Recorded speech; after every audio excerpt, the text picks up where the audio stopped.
이제 이번 주간부터 이제 사순절이 시작됩니다. 그러니까 사순절은 예수님의 고난을 기억하며 그 예수님의 그 은혜를 체험하고 바로 경험하는 기간입니다.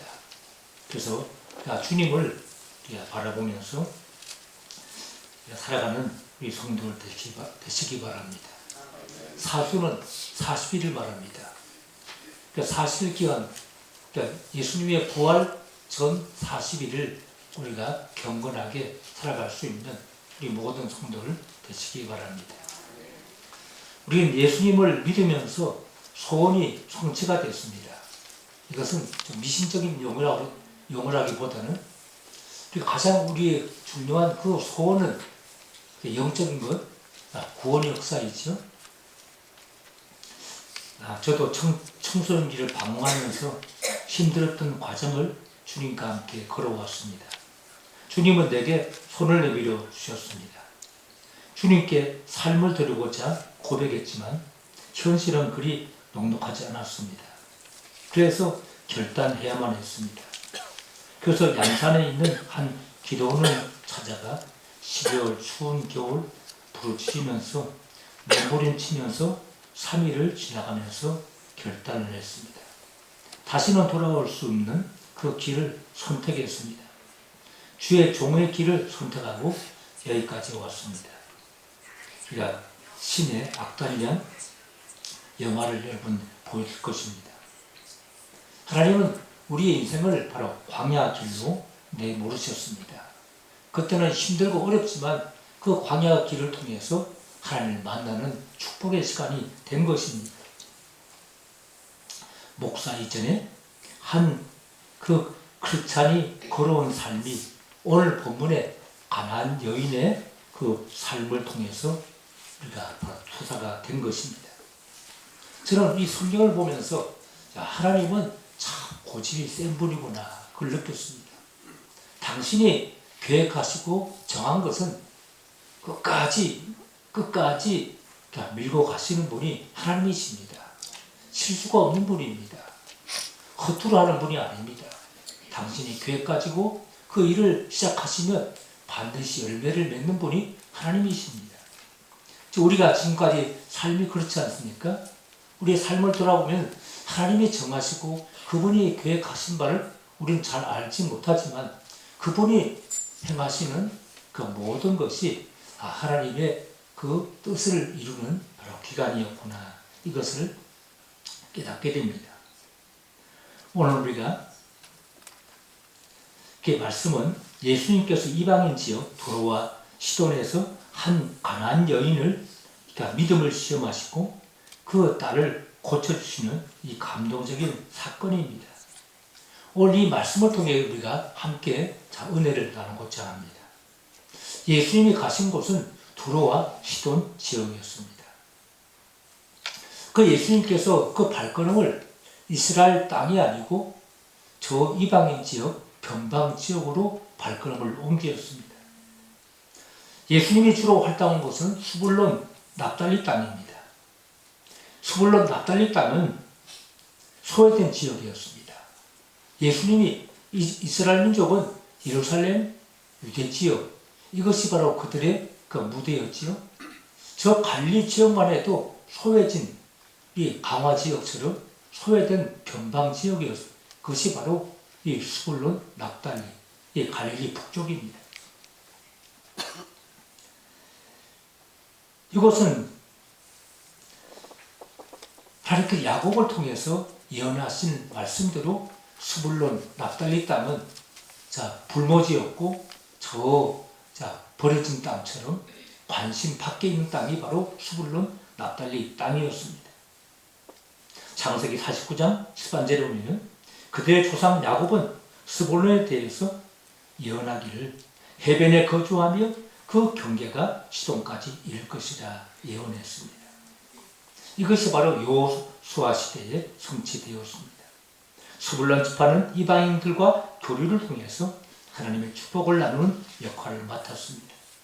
마태복음 14장 15절 16절에 보면 스불론 땅과 납달리 땅과 요단강 저편 해변길과 이방인의 갈릴리여, 흑암에 앉은 백성이 큰 빛을 보았고 사망의 땅과 그들의 앉은 자들에게 빛이 비추었도다 하였느니라. 이렇게 스불론 납달리 땅은 사망의 땅이라고 했지요. 흑암에 앉은 백성, 사망의 땅, 그늘에 앉은 바로 자들이라 이렇게 표현했습니다. 이만큼 이 스불론 납달리 땅, 갈릴리 그 지역은 이렇게 사망의 음침한 그런 골짜기와 같은 그런 곳이었습니다. 그러나 주님은 바로 이곳에서 복음을 전했습니다.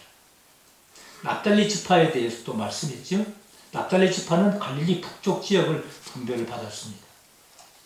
이곳은 아름다운 자연 경관을 가지고 풍부한 자원을 자라는 곳이 납달리 땅입니다. 그 예수님의 사역이 이루어진 중요한 그 장소입니다. 지금도 우리가 이스라엘 땅에는 주로 다 불모지지요. 사막입니다. 사막인데 납달리 땅은 나무도 많고 물이 풍부한 곳입니다. 물이 그 납달리 땅에는 그 큰 샘이 큰 물이 흐르는데 그 물이 흘러서 갈릴리 호수를 채운 것이 바로 납달리 땅에서 수원지가 나쁜 땅에 있었습니다. 그러니까 자연적으로 자연 경관이 아름다운 곳입니다. 이것이 바로 납달리 땅이지요. 납달리 지파는 갈릴리 북쪽 지역을 분배를 받았습니다. 이 스불론과 납달리의 영적인 그 의미는 그들이 단지 땅을 분배받은 것으로 그치지 않고 하나님의 계획 속에서 중요한 역할을 맡았습니다. 스불론은 교류와 번영의 상징으로, 납달리는 복음을 비치는 장소로 사용되었습니다. 이렇게 예수님이 오셔서 바로 이것이 바로 빛나는 땅이 된 것입니다. 어쩌면 우리가 오늘 바로 이 시대에도 하나님께서 이 강화 땅에 복음을 보내주셔서 우리가 그 빛을 받게 되었습니다. 이 스불론 납달리 땅에서 활동하신 그 주님께서는 어느 날 발걸음을 저 북쪽에 있는 두로와 시돈 지역으로 발걸음을 옮겼습니다. 두로와 시돈은 지중해 동부연안에 있는 바로 베니키아의 중요한 항구 도시입니다. 지금은 레바논 지역입니다. 베니게의 중요 항구 도시로서 성경에서 우상 숭배와 관련할 때 자주 등장하는 곳입니다. 이것은 구약시대 아하왕 시대에 아하왕의 그 아내 이세벨의 고향이었습니다. 우상 숭배가 이세벨을 통해서 이스라엘 땅에 들어와 이스라엘 전체에 바로 퍼진 곳입니다. 어찌 보니까 버림받은 곳이죠. 우상 숭배가 가득한 곳이었습니다. 그런데 주님의 관심은 바로 두로와 시돈의 한 여인이었습니다. 발걸음을 옮겼습니다. 주님이 단순히 시기 위해서 간 곳이 아닙니다. 거기는 주님의 마음이 끌리는 두로와 시돈에 사는 한 여인이 있었던 것입니다. 영적인 갈증으로 은혜를 구하는 사마리아 수가성의 그 여인과 같이 이 가난한 여인은 주님을 찾은 사람입니다. 이 여인이야말로 주님을 정확하게 알고 부르짖었습니다. 주 다윗의 자손이여 나를 불쌍히 여소서. 유대인들은 예수님을 다윗의 자손이라 부르지 않았습니다. 그들은 기껏 불러야 예수님을 랍비, 그 선생이지요. 랍비 정도로 불렀습니다. 그러니까 정확하게 예수님이 누군가를 알고 부르시는 사람은 이 여인밖에 없습니다. 진정으로 주님은 구원자 메시아로 부르며 불쌍히 여기시를 그가 구했던 것입니다. 가난한 여인은 이방인이었지만 예수님을 이렇게 다윗 자손이라고 부르며 메시아로 고백했습니다. 그는 체면도 거리도 장벽도 넘어서 주님께 나아왔습니다. 딸의 고통 앞에서 그는 절박했고 그 절박함이 믿음의 고백이 되었습니다. 환경은 절망적이지만 그의 입술에서는 원망이 아닌 간구가 흘러나왔습니다.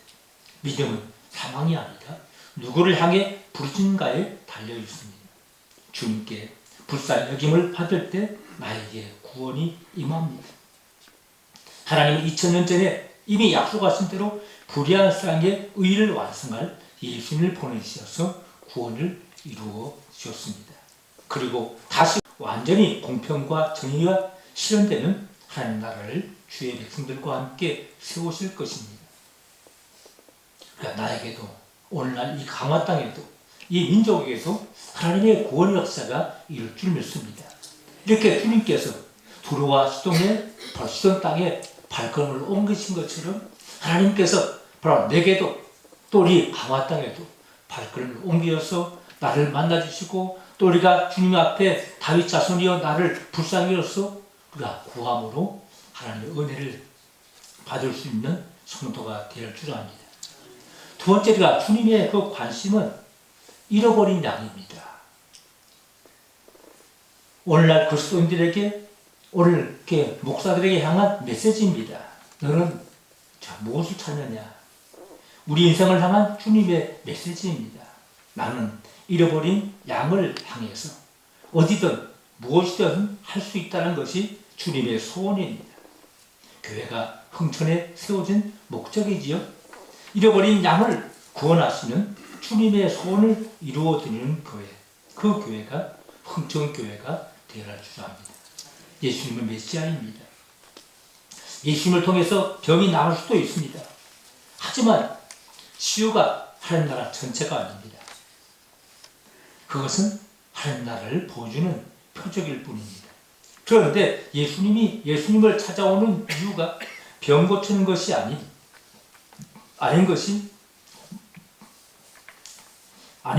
이런 분명한 그 목적인 사람이 있습니다. 이들은 병 고치는 목적이 이루어지면 하나님과 멀어집니다. 이들은 예수님이 누구신지 관심도 없었습니다.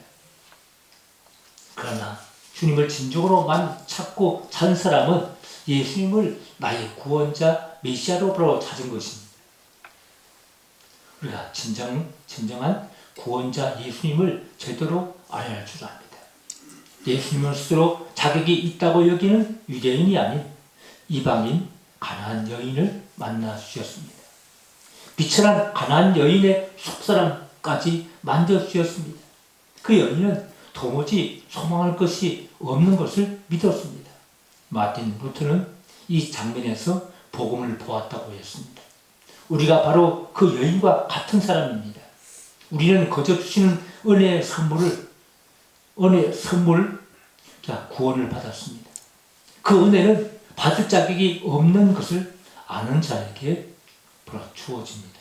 나는 개와 같은 존재입니다.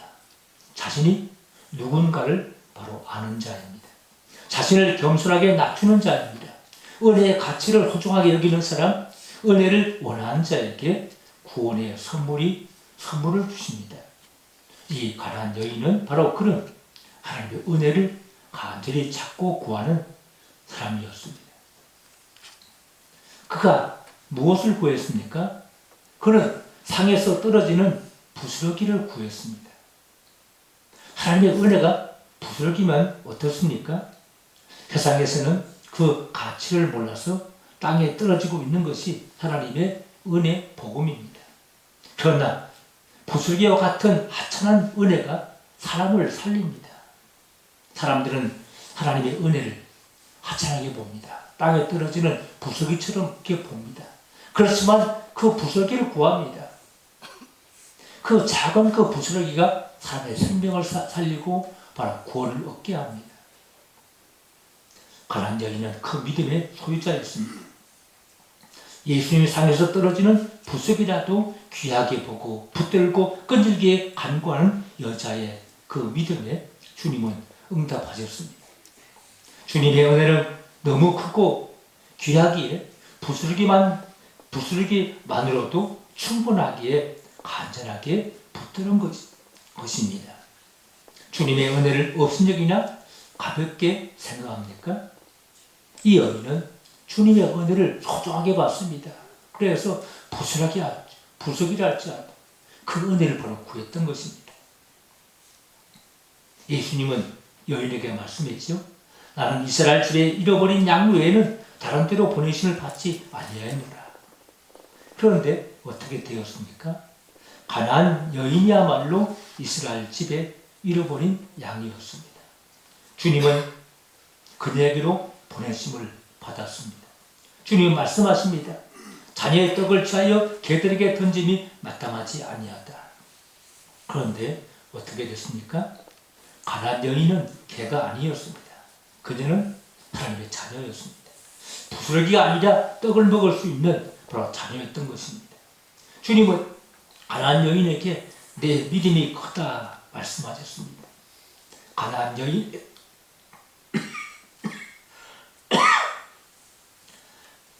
여인의 큰 믿음은 무엇입니까? 오직 주님의 은혜만을 의지하는 것입니다. 받을 자격이 없는 자에게 주시는 은혜를 그가 구했던 것입니다. 그래서 그녀는 주님이 자신에게 자신을 낮출 때 시험에 들지 않았습니다. 받을 자격이 없는 자임을 알았기 때문입니다. 자신을 주인의 상에서 떨어지는 부스러기를 먹는 개로 자신을 낮출 수 있었습니다. 오직 은혜만을 원한 것입니다.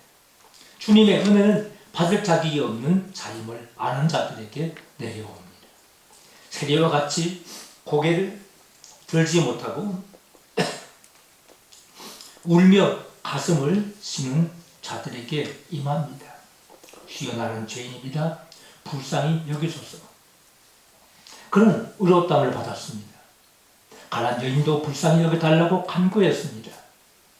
내 죄를 대속하신 십자가의 주님 앞에 나는 누구입니까? 어디로 가고 있습니까? 많은 이스라엘 백성들은 선민의식에 빠져서 교만하지 않았습니까? 율법주의에 빠졌습니다. 스스로 자신을 의롭게 여깁니다. 자신은 아브라함의 그 자손이다, 후손이라 말하지요. 그러나 주님은 이 바리새인들에게 꾸짖고 책망했습니다. 마귀의 자식이라 했습니다. 독사라고 말씀했지요. 자기를 높이는 자는 낮아집니다. 그러나 자신을 낮추는 자는 높아집니다. 십자가 앞에 서면 언제나 고개를 들 수 없는 자가 아닙니까? 부스라기라도 감지덕지한 자가 아닙니까?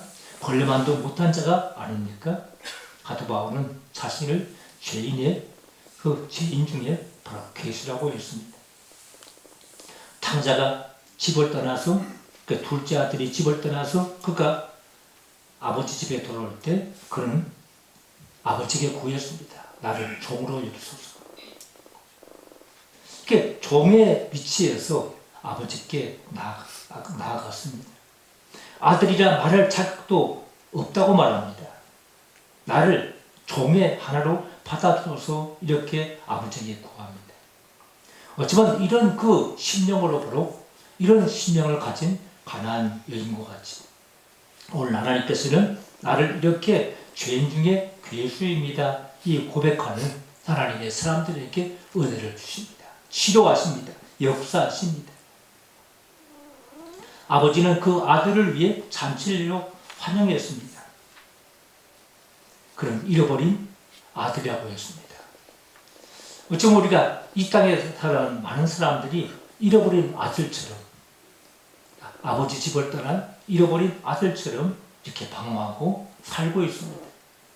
우리가 그들을 우리가 찾고 찾으면서 나는 종의 하나로 나를 여기시고 나를 받아달라고 이렇게 구하는 이런 그 심령, 이런 그 안타까운 마음, 은혜를 구하는 자에게 하나님께서는 그를 만나주시고 축복하시고 역사하십니다. 주님은 십자가에서 우리 죄를 대속해 주셨습니다. 우리가 참 돌아보면서 주님이 나를 위해서 십자가에서 그 대속의 피를 흘리지 않았다면 어떻게 됐을까? 이 생각하면은 참 얼마나 참 놀라운 은혜인지 모릅니다. 우리가 주님을 만날 때 우리가 이 은혜를 체험하지 않습니까? 주님께서 십자가에 바로 죽으신 것은 나의 죄를 위해서 나를 구원하시기 위해 주님의 그 피를 흘리셨다. 이걸 생각할 때 우리가 감격하지 않을 수 없습니다. 우리가 이런 대속의 은혜를 받았습니까? 십자가의 그 구속의 은혜, 은총입니다. 하나님의 은혜를 찾고 찾는 자에게 만나주시고 채워주십니다.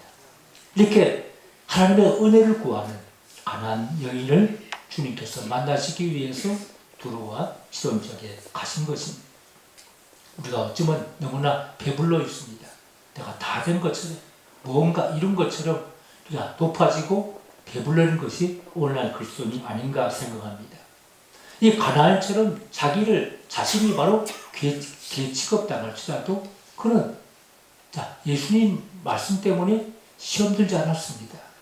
아마 오늘 여러분에게 바로 개 취급하고 개 같다고 하면 진짜 기분 상해서 당장 그냥 나갈 겁니다. 그런데 여인은 거기서 포기하지 않았습니다. 네, 맞습니다.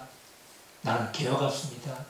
나는 다만 부스러기 상에 떨어지는 그 부스러기 은혜로만 내가 만족합니다. 이렇게 그가 겸손히 나아갔던 것입니다. 이것이 바로 그리스도인의 그 마음, 심령이 아닙니까?